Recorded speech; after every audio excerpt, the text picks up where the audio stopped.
Hi O'Neills. This is Tim Crane from Arkansas. Liz, you might remember me from College Station days and maybe from a few ESA meetings where you came. But certainly I knew Bob. Bob and I went to grad school together at Texas A&M. I knew him in 1979. When I first met him, that was 79 BC, before children. Guys, I've never met you, but I've of course heard all about you. Bob and I thought we were hot stuff when we were master students back then. We're a little more than gum under Sister Benita's chair back at my Catholic school in New England. When I first got to A&M, we bonded pretty close. I had to help translate Bob's Boston dialect. I was from Connecticut for the Texans down there, including his advisor, Jim Cate. Jim Cate's written to you, and you all know him. It's amazing. Bob sat in class. I remember my first class together, and Cate was his advisor. And Cate was not a comfortable teacher. He's kind of nervous, and he went through this really complicated math thing. There's about 20 of us in class. I don't know that anybody understood what was going on. Bob did, and Bob just sat back there looking at it. Cate got all done. Bob raised his hand. Units don't work. Cate looks back. What do you mean? He said, the units don't work out. It's a long equation. So Cate rubbed something out, rubbed a couple things out, changed the units. Oh, still don't work. Rubbed a few more things. Not close. And Cate got just perturbed, ears turned red, slammed the chalk down, class is dismissed. That was really the first show of Bob. No concern of who Dr. Cate was, and he was just a master student, but he was right. He did a great job. Love to have students like that in class now, and I know Bob did too. Another great time at A&M, and I wrote this earlier, and I'm sure he told you, he put his face on the photocopy machine, and he had a beard then and kind of looked like Jesus a little bit, and he had to do it. He took one of those and slid it in a big photocopy job that Pebbles Lewis, I don't know her first name, but she was an older woman that was a technician for one of the other professors, not Bob's, not mine, and slid it in her photocopy job. And she was very much the Southern Holy Roller, and thought there was an apparition. And she just, thought it was a sign. Of course, your dad, Bob, could not keep quiet, let her know that what happened, and Pebbles went ballistic, would not talk to him. I don't know if she ever got over it. Be cool if she had the picture, but I'm sure it was ripped up into little pieces. That was a great time. The other thing at Aggie Land we did, and I know you heard part of this, but not the beginning. We had these computer cards that we had to check boxes off for registration, and you picked up cards for your classes. We were waiting in line for this arena registration. We're always amazed that the card we got had our name and address, phone numbers, parents' names, everything was right. But every year you had to check sex and race. They couldn't remember that, or was it going to change? Nowadays, maybe the sex could change, but not race, and certainly not in Texas in those days were they going to allow for sex change to be discussed. But anyway, of course, I wouldn't do it. I was chicken, but Bob never checked Caucasian male, never, and so that's why he got that invitation from the Association of Former Black Students at A&M to be their distinguished speaker for one of their events. Good thing he didn't go.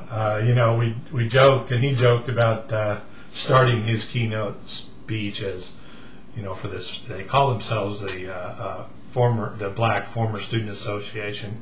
He'd say, "Well, in a former life, I might have been black, but old red-haired Bob would have been a bad idea." Good choice there on his part. Never a mean-spirited word would he say about other people. Agencies, yes. He may have told you about APHIS. That's this agency that controlled movement of beneficial organisms. Drove him nuts, drove me nuts. Together we fought them all sorts of ways. I do remember sticking with a job that he didn't realize at the last minute. There was this resolution that had to be read. He thought it was to our little section. It was like, 20 people in a room and was real comfortable, which it was. But if it passed there, he had to read it to the whole Entomological Society meeting at the final business meeting, a couple thousand people in the room, and essentially he was trashing this federal agency. He did a great job, but he had no idea he was going to do it until about 20 minutes before. He probably was saying bad stuff about me. But we had a good time with that after, and did a lot. He did a lot of good with that, for sure. Probably the closest I've had to been with him in the last, since those days, was he came down this last April, and we went fishing, planned to get that on the wall. That was our plan, to get Bob one of those. And he had got his diagnosis, I guess, on his way here or while he was here. I didn't know. He didn't tell me. Maybe he didn't want me to treat him differently. My bet is he didn't want to screw up the fishing trip either. He might as well go fishing. He heard so much about this trip from John O'Bricky, who comes down here all the time. So I gave, like I always do, over-instructed, told him what to do, how to walk, how to be careful. These chest-high waders were wading in water that rises 20 feet when they turn the generators on, 20 vertical feet, really dangerous place. But the water was down, everything was safe, crystal clear. So we went to my favorite place. It's a short hike down along this bank.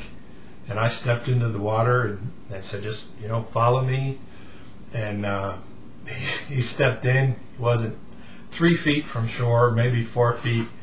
And I heard this splash. And this just enormous splash and waves. And I got wet, and I was a good 6 feet in front of him. But I didn't turn around. I knew he was all right, because I could hear all these swearing, not vile swearing, but darn it, words coming out of his mouth continuously. So I knew his head was above water.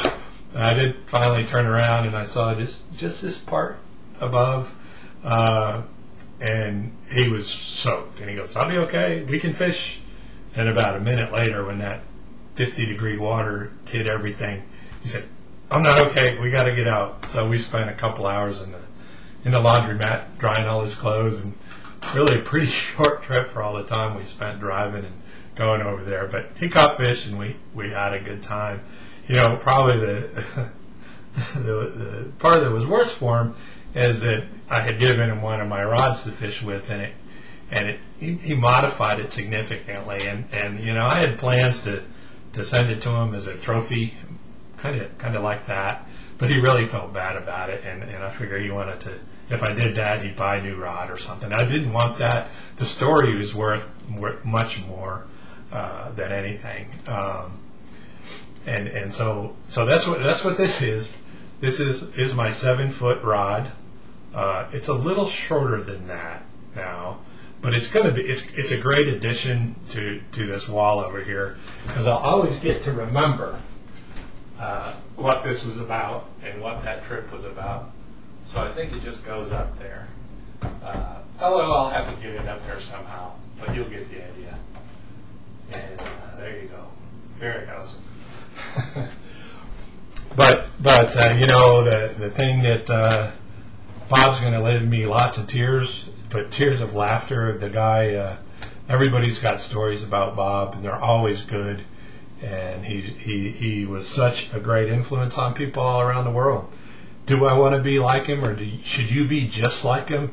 Heck no, the man was nuts. But he set a great model on how to approach life. With be serious, but have fun. And what a great experience. And it's a great loss, but I know he's out of pain. So thanks. And if you're ever down way, Arkansas way, look us up. See ya.